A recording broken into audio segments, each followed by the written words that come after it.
प्रिय छात्रों, पिछले वीडियो में हम आप शैक्षिक अवसरों की समानता के विषय में अध्ययन किए थे। आज इस वीडियो में शिक्षा में समान अवसर के लिए क्या क्या उपाय किए जा सकते हैं, इस विषय में अध्ययन किया जाएगा। इस हेतु कोठारी कमीशन, राष्ट्रीय शिक्षा नीति 1968 एवं 1986 में भी शिक्षा में समान अवसर के लिए कुछ प्रमुख संस्तुतियाँ दी गई हैं। उस विषय पर भी हम लोग विचार करेंगे।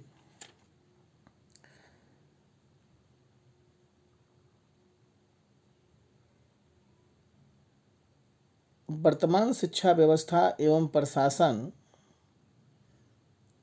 शैक्षणिक अवसरों की समानता लाने में जितनी भूमिका अदा कर सकती है, उतना प्रयास इनके द्वारा नहीं किया जा पा रहा है। समाज में ज्ञान का मापन, वर्गीकरण, वितरण, संचारण एवं मूल्यांकन आदि की व्यवस्था अत्यधिक दूषित है। समान अवसर उपलब्ध होने पर भी समान सुविधाओं का उपयोग उचित रीत से नहीं हो पा रहा है, जिस कारण शिक्षा में समान अवसर सभी को उपलब्ध नहीं हो पा रहा है। इस दिशा में कुछ महत्वपूर्ण बिंदुओं पर हम विचार करेंगे, जो इस प्रकार हैं। शिक्षा में समान अवसर सभी को प्राप्त हो, इस दिशा में सर्वप्रथम शैक्षिक दृष्टि से समाज, समुदाय, परिवार एवं बालकों में जो कमियां हैं, उन्हें दूर करने का प्रयत्न किया जाना चाहिए। शिक्षा व्यवस्था एवं उसकी प्रक्रिया के दोषों को दूर करने का प्रयत्न होना चाहिए, जिससे कि शैक्षिक वातावरण स्वच्छ हो सके। शिक्षा के लक्ष्यों का आधुनिक परिस्थितियों के अनुसार नवीनीकरण किया जाना चाहिए। भाषा, स्थान, रहन सहन, खान पान, संस्कृति, आमोद प्रमोद एवं अन्य सामाजिक व्यवस्थाओं में भेदभाव की प्रवृत्ति में परिवर्तन लाना चाहिए। शैक्षिक मूल्यांकन एवं मापन की विधियों में पूर्ण परिवर्तन किया जाना आवश्यक है, जिससे कि पक्षपात आदि समाप्त हो सके। शिक्षा में समानता का तात्पर्य केवल समान परिणाम प्राप्त करना न हो, वरन ऐसे प्रयत्नों को महत्व दिया जाना चाहिए जिससे छात्रों का बौद्धिक स्तर ऊपर उठाया जा सके। इसका अर्थ यह भी नहीं है कि एक अति प्रतिभावान बालक को अन्य बालकों से आगे जाने का कोई अधिकार ही न दिया जाए। दूषित वातावरण बालक के विकास में प्रमुख बाधक है, अतः बालक के यथासंभव विकास के लिए उसके वातावरण की सीमाओं को समाप्त करना आवश्यक है।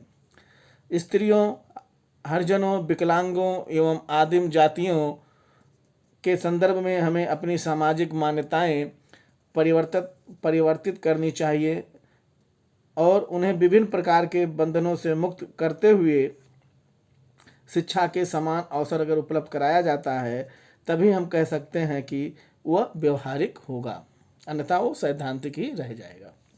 समानता के लाभों का मूल्यांकन समानता की दृष्टि से किया जाना चाहिए, अतः जिस वर्ग में जितनी संख्या हो उसके अनुसार वहाँ के योग्य छात्रों को शैक्षिक सुविधा देनी चाहिए।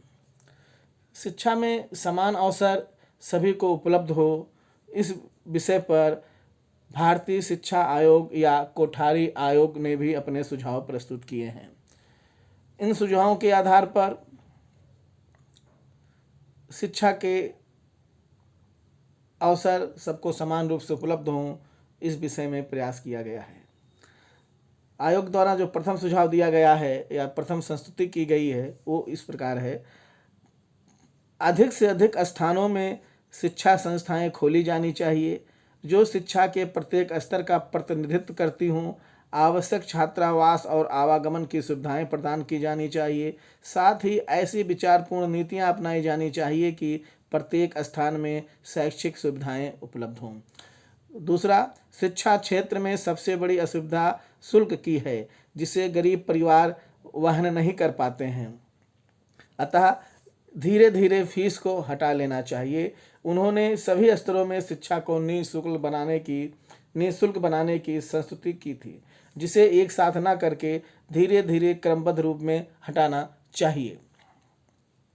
शुल्क के अलावा पुस्तकें, लिखने का सामान, दिन का भोजन, विद्यालय की वर्दियां भी मुफ्त देने की व्यवस्था शीघ्र रूप से की जानी चाहिए। अगला, विभिन्न राज्यों में शिक्षा के विकास में प्रभाव डालने वाले असंतुलन को दूर किया जाए तथा विभिन्न प्रदेशों, क्षेत्रों व जिलों में शिक्षा की सुविधा में समानता लाने का प्रयास किया जाए, जिससे देश की जनता का बौद्धिक स्तर समान रूप से विकसित हो। अगला सुझाव, छात्रों के लिए सवारी की सुविधा, अध्ययन केंद्र, आवास गृह आदि सुविधाओं के साथ साथ युवकोपार्जन की भी सुविधाएं प्रदान की जानी चाहिए, जिससे कि उनका अध्ययन कार्य सुचारू रूप से चलता रहे। अगला सुझाव, शिक्षा के निजी खर्च घटाने का प्रयास गंभीरता से किया जाना चाहिए। माध्यमिक एवं विश्वविद्यालय स्तर पर पुस्तक बैंकों की व्यवस्था होनी चाहिए। अधिक प्रतिभाशाली एवं असमर्थ छात्रों को पुस्तकें खरीदने के लिए अनुदान भी दिए जाने चाहिए। छात्रवृत्तियां भी प्रदान की जानी चाहिए। अगला सुझाव, विकलांग बच्चों की शिक्षा मानवतावादी आधार के साथ उपयोगिता के आधार पर होनी चाहिए। विकलांग बच्चों की शिक्षा अनिवार्य हो और वो सम्मान प्रणाली का ही एक अंग माना जाए। स्त्री शिक्षा के कार्यक्रम पर आयोग ने विशेष बल देते हुए कहा कि पुरुषों और स्त्रियों के बीच शिक्षा में जो अंतर है उसे यथाशीघ्र दूर किया जाए। इसके लिए एक राष्ट्रीय स्तर पर संगठन बनाया जाए, साथ ही आगे से उनके लिए रोजगार आदि की भी व्यवस्था की जाए। अनुसूचित आदिम जातियों की शिक्षा तथा पिछड़े वर्गों की शिक्षा के कार्यक्रम में विस्तार किया जाए। कबीलों के लिए आश्रम विद्यालयों की व्यवस्था की जाए, जहां छात्रावास और छात्रवृत्तियों की सुविधा प्रदान की जाए। साथ ही उन्हें एक स्थान पर अधिक समय तक स्थिर रहने के लिए भी व्यवस्था करनी चाहिए, जिससे कि उनके बच्चों की शिक्षा में कोई व्यवधान उत्पन्न न होने पाए। ये कुछ प्रमुख सुझाव कोठारी कमीशन के द्वारा शिक्षा के समान अवसर हेतु बताए गए थे। इन बिंदुओं पर अगर हम क्रियान्वयन करते हैं तो शिक्षा के समान अवसर बच्चों को आसानी से उपलब्ध हो जाएंगे।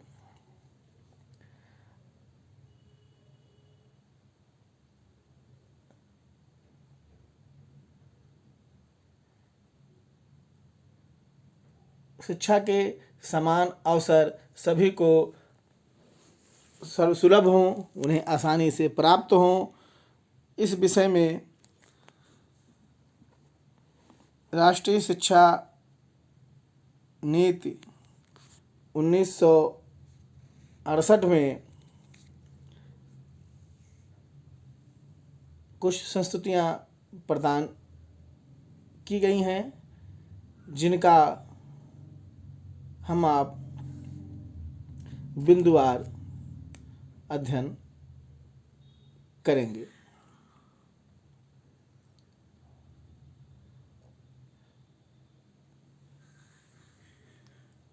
राष्ट्रीय शिक्षा नीति 1968 में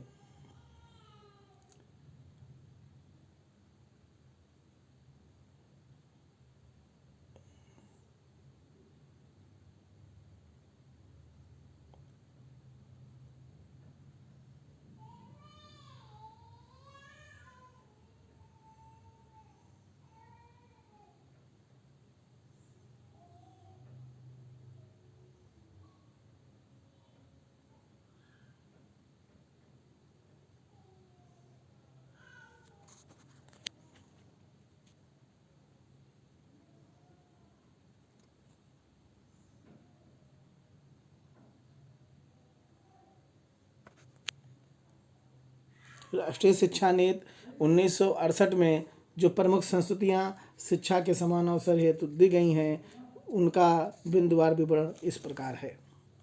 प्रथम, शिक्षा के क्षेत्र में व्याप्त क्षेत्रीय असमानता को दूर करना तथा ग्रामीण और पिछड़े क्षेत्रों में शिक्षा की अच्छी सुविधाएं उपलब्ध कराना।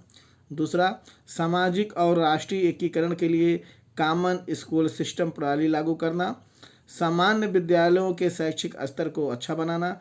पब्लिक विद्यालयों में प्रवेश का आधार छात्र की मेरिट रखना। पब्लिक विद्यालयों में कमजोर वर्ग के छात्रों को निःशुल्क शिक्षा की सुविधा उपलब्ध कराना। अगला, बालिकाओं की शिक्षा पर विशेष ध्यान देना। ऐसा करना केवल सामाजिक न्याय के लिए ही आवश्यक नहीं, वरन सामाजिक बदलाव के लिए भी आवश्यक है।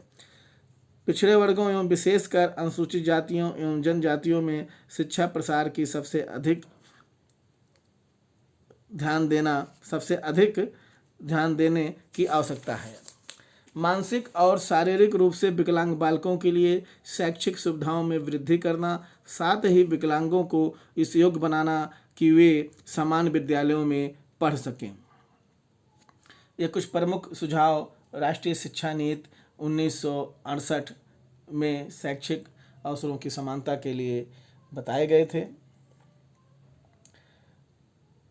आगे राष्ट्रीय शिक्षा नीति 1986 में जो प्रमुख सुझाव दिए गए हैं वे इस प्रकार हैं।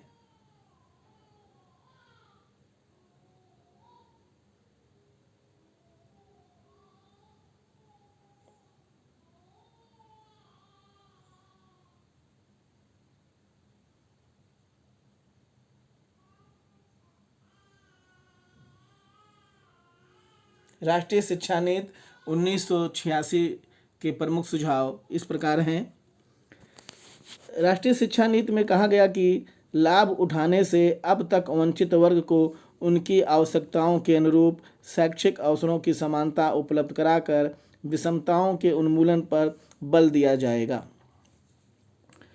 इस प्रसंग में एक बात आपसे चर्चा कर लेना आवश्यक है कि सुझाव देने के पूर्व राष्ट्रीय शिक्षा नीति में 5 वर्गों की पहचान की गई थी। ये 5 वर्ग क्रमशः महिलाएं, अनुसूचित जाति के लोग, अनुसूचित जनजातियों के लोग, अल्पसंख्यक वर्ग के लोग और शारीरिक विकलांग के लोग थे। और इन्हीं 5 वर्गों को ध्यान में रखकर शैक्षिक अवसरों की समानता के लिए राष्ट्रीय शिक्षा नीति में प्रमुख सुझाव दिए गए थे। महिलाओं को शिक्षा के समान अवसर सुलभ हों, इस दिशा में राष्ट्रीय शिक्षा नीति में प्रमुख प्रावधान किए गए। प्रथम, महिलाओं में व्याप्त निरक्षरता का उन्मूलन करना। द्वितीय, तकनीकी और व्यावसायिक कार्यों में महिलाओं की भागीदारी सुनिश्चित करना। बालक बालिकाओं की शिक्षा में किसी भी प्रकार का भेदभाव न करना। महिलाओं के प्रति दुराग्रह वाले अंशों को पाठ्यक्रम से निकालना। अनुसंधान कार्यों में महिलाओं को प्रोत्साहन देना। दूसरे वर्ग अनुसूचित जातियों के संदर्भ में जो प्रावधान किए गए वे इस प्रकार हैं। प्रथम, इन परिवारों के 6 से 14 वर्ष तक के बच्चों को नियमित रूप से विद्यालय भेजना। इन परिवारों के बच्चों को कक्षा 1 से 10 तक छात्रवृत्ति देना। पढ़ाई छोड़ देने वाले बच्चों के लिए अनौपचारिक शिक्षा की व्यवस्था करना। अनुसूचित जाति के शिक्षकों की नियुक्ति करना। जिला मुख्यालयों पर इनके लिए छात्रावास का निर्माण करना। अनुसूचित जनजाति के संदर्भ में राष्ट्रीय शिक्षा नीति में जो सुझाव या जो प्रावधान किए गए वे इस प्रकार हैं। प्रथम, उन जनजातीय क्षेत्रों में विद्यालय खोलना जहां शैक्षिक सुविधाएं उपलब्ध न हों। पढ़े लिखे प्रतिभाशाली जनजाति के नागरिकों को शिक्षक प्रशिक्षण देकर उन्हें अपने ही क्षेत्र में शिक्षक नियुक्ति करना। आदिवासी क्षेत्रों में आश्रम विद्यालय तथा आवासीय विद्यालय खोलना। आदिवासी क्षेत्रों में अनौपचारिक प्रौढ़ शिक्षा केंद्र स्थापित करना। अल्पसंख्यक वर्ग के लिए जो प्रमुख प्रावधान राष्ट्रीय शिक्षा नीति में किए गए हैं जिससे कि शैक्षिक समानता के अवसर प्राप्त हों इन वर्ग के लोगों को, वो इस प्रकार हैं।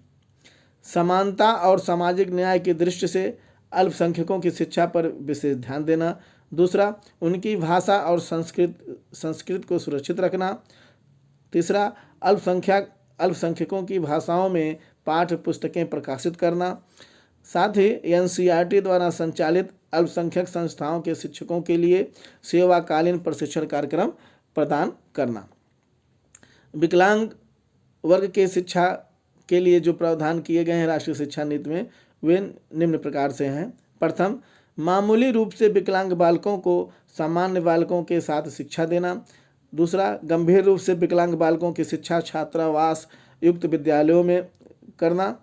ऐसे विद्यालय जिला मुख्यालयों में ही खोले जाएं। इस विषय में राष्ट्रीय शिक्षा नीति में ये कहा गया। अगला, विकलांगों के लिए व्यावसायिक प्रशिक्षण की व्यवस्था करना। अगला, विकलांगों की शिक्षा में संलग्न स्वैच्छिक संस्थाओं को प्रोत्साहित करना आदि प्रमुख प्रावधान इन 5 वर्गों के लिए किया गया था राष्ट्रीय शिक्षा नीति में, जिससे कि सभी को शिक्षा के समान अवसर प्राप्त हो सकें। आज के लिए बस इतना ही। धन्यवाद।